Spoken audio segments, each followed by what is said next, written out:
Ça fait un moment que je me rends compte que être perfectionniste, ça a des avantages, mais ça a aussi plein d'inconvénients. Et il y en a un d'entre eux, c'est que ça vous fige et que ça vous empêche de prendre des actions. Je sais pas si tu t'es déjà rendu compte de ça, mais genre il y a des moments où tu as des trop bonnes idées et tu dis que ce serait un projet que tu veux lancer, que ce serait un trop beau concept et tu penses déjà à l'offre que tu pourrais faire et tout et tout.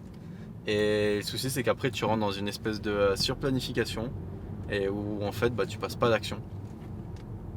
Et ça, le problème, c'est que ça part d'une bonne intention, mais t'avances pas. Et donc, du coup, ton idée, elle reste dans ta tête, mais il se passe rien en soi. Et moi, c'est justement ce qui m'est arrivé avec la création de contenu. En fait, j'ai voulu faire un truc qui soit vraiment, pas overkill, mais vraiment qualitatif. Et au final, je me suis retrouvé dans un espèce de cercle vicieux où j'ai shooté pas mal de trucs. Bon, à mon échelle, on va dire. J'ai shooté 4 podcasts et avec vraiment la meilleure intention qui soit possible. Le souci, c'est que ces podcasts, ils sont restés sur mon disque dur. Et là, ça fait maintenant 6 mois qu'ils sont sur le disque dur. Et le truc, c'est que j'aurais très bien pu les poster en tant que tel, sans forcément la meilleure des intros, sans forcément la meilleure infographie du monde. Mais non, vu que je voulais que ce soit vraiment parfait, eh ben, je me suis dit, c'est pas grave, je vais continuer à les faire, à les avancer encore et encore. Au final, je vous cache pas que les priorités, elles ont pris le dessus. J'ai pas du tout le... On va dire, c'est pas que j'ai pas le temps, mais je libère pas le temps pour ça. Et le pire dans tout ça, c'est que ce que je veux faire pour moi, et que j'arrive pas à faire pour moi, je le fais pour les autres. Et je le fais très bien pour les autres. Enfin, du moins, tout le monde est content.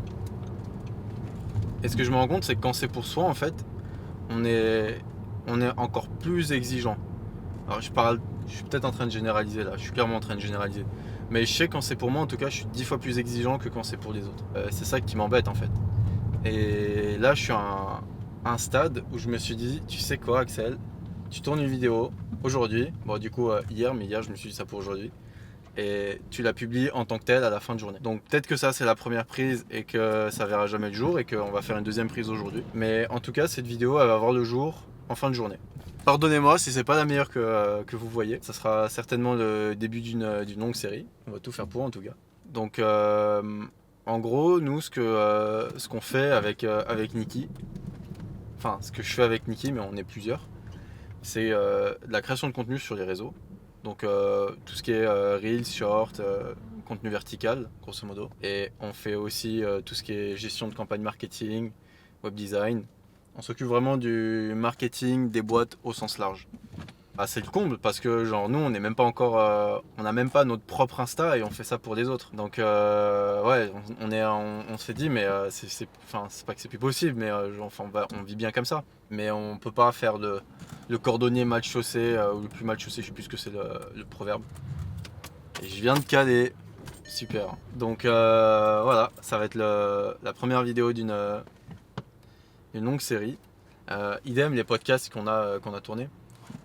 Je sais pas ce que t'en penses Amélie, hein, mais on devrait les publier un peu comme ça. Peut-être au moins les dérocher, Ouais, les au moins que vous ayez le son et la vidéo. Ouais, un minimum. Minimum. Et puis ma foi, les prochains seront plus aboutis. Et ouais, à un moment donné, il faut juste passer à l'action et puis pas dire on s'en fout du résultat. Si tu vois que ce que t'as fait, c'est genre c'est clairement nul, évidemment.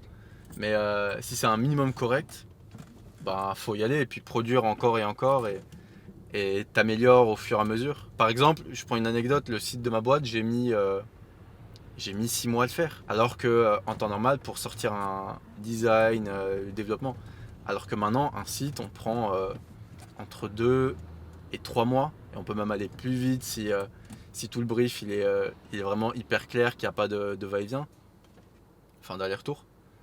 C'est juste une anecdote. Donc, ouais, si vous avez une idée, quelque chose qui vous tient à cœur, qui fait sens, allez-y. Et cherchez pas à ce que ce soit vraiment parfait, à ce que tous les petits détails soient vraiment le plus abouti possible, à faire du fine-tuning encore et encore. Parce que ça sera jamais parfait dans tous les cas. Si vous ne le faites pas d'entrée de jeu, ça va vous prendre une éternité et vous n'arriverez jamais à le publier, jamais à le faire. Donc en fait, vous allez travailler dans le vide. Je sais pas ce que tu en penses, Amélie. Amélie, elle est derrière la caméra. C'est ma copine slash monteuse. Je suis censée dire quoi? Et bah t'es censé me donner ton avis Non, je suis tout à fait d'accord avec lui. avec lui. Avec toi? Mais t'es derrière la caméra, mais t'es à côté de moi, tu vois. Ah, ok. Non, je suis tout à fait d'accord avec toi. T'es tout à fait d'accord avec moi? Mhm. Ok. C'est important de savoir lâcher prise. Donc voilà, peut-être que cette vidéo va voir le jour de manière totalement brute, sous cette forme-là. Peut-être pas. Dans Peut-être tous les qu'elle cas. sera dans la boîte. Cachée. Non, non, on la publie. Oui, non, on la publie. On la publie. Tu me check pour me dire on la publie. Vas-y. Ah, tu m'as pas fait ton check fait maison. Tu sais où Ah tu... oui, moi Parce normalement que je tape du point après. Amélie, elle fait un high five slash check. Tu veux montrer comment tu fais? Je fais un high five, ensuite elle fait ça. C'est moi qui lui ai appris à checker. Normalement, c'est la main droite d'ailleurs, mais bon. Oui, mais là je peux pas. Hein. Qui tient la caméra? Tu peux pas tout faire. Hein.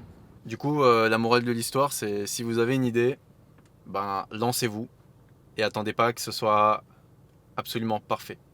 Si vous avez fait 80% du travail, ben allez-y, publiez et puis go. Et vous améliorez au fur et à mesure. J'espère que cette vidéo elle t'aura aidé. Si toi aussi t'es dans un moment où tu as un projet, une idée, quelque chose en tête que tu veux lancer et que ça te servira. À toutes.